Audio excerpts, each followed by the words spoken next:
কাল পয়লা বৈশাখ, বাংলা নববর্ষ 1431-এর প্রথম দিন। সারা দেশে চলছে বর্ষবরণের প্রস্তুতি। রাজধানীর রমনা বটমূলে হবে ছায়ানটের অনুষ্ঠান, আর ঢাকা বিশ্ববিদ্যালয় থেকে বের হবে মঙ্গল শোভাযাত্রা। পয়লা বৈশাখ ঘিরে নিরাপত্তার কোনো হুমকি নেই বলে জানিয়েছে ডিএমপি ও র্যাব।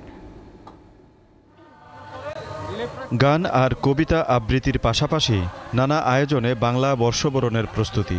রাজধানীর রমনার বটমূলে শনিবার শেষ প্রস্তুতি সেরে নেয় ছায়ানট।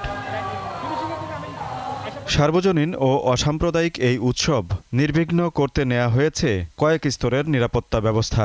কাজ করছে র্যাব, পুলিশ ও গোয়েন্দা সংস্থার সদস্যরা। শনিবার পুলিশের কার্যক্রম পরিদর্শন করেন ডিএমপি কমিশনার। পরে সাংবাদিকদের তিনি জানান, পয়লা বৈশাখের অনুষ্ঠান নির্বিঘ্ন হবে।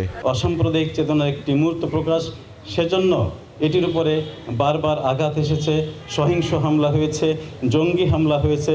সেজন্য সকল কিছু মাথায় রেখেই ঢাকা মেট্রোপলিটন পুলিশের পক্ষ থেকে নিরাপত্তা পরিকল্পনা গ্রহণ করা হয়েছে।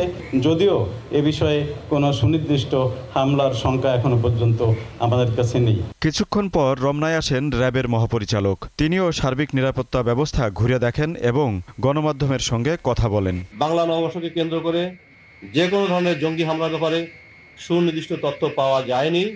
তবু আমরা আতঙ্কিত ভুগছি না। গোয়েন্দা নজরদারি ও সাইবার জগতের মনিটরিং বৃদ্ধির মাধ্যমে জঙ্গিদের যে কোনো ধরনের নাশকতার পরিকল্পনা নস্যাৎ করে দিতে র্যাব সার্বক্ষণিক প্রস্তুত রয়েছে। এদিকে ঢাকা বিশ্ববিদ্যালয়ের চারুকলায় চলে মঙ্গল শোভাযাত্রার প্রস্তুতি সহ অন্যান্য আয়োজন। রং আর তুলির আঁচড়ে ফুটিয়ে তোলা হয় দেশি সংস্কৃতির ঐতিহ্য। উৎসবটাকে কিভাবে বরণ করব তার পিছনের কাজগুলো দেখানোর জন্য নিয়ে আসা। কাগজ দিয়ে তারপর রং করে হরিণ, হাতি এগুলো বানিয়েছে। যেহেতু আমাদের আজকে এবারকার প্রতিপাদ্য বিষয় হচ্ছে রিক্সা পেন্ট, তারা রিক্সা পেন্টিং এবার যেহেতু একটা অ্যাওয়ার্ড পেল, এটার জন্যই আমাদের এইটা বিষয়কে নিয়ে আসে। পয়লা বৈশাখে সকালে চারুকলা থেকে মঙ্গল শোভাযাত্রা শুরু হবে। শাহবাগ এলাকা ঘুরে টিএসসিতে এটি শেষ হবে। আজিজুল ইসলাম, দীপ্ত সংবাদ, ঢাকা।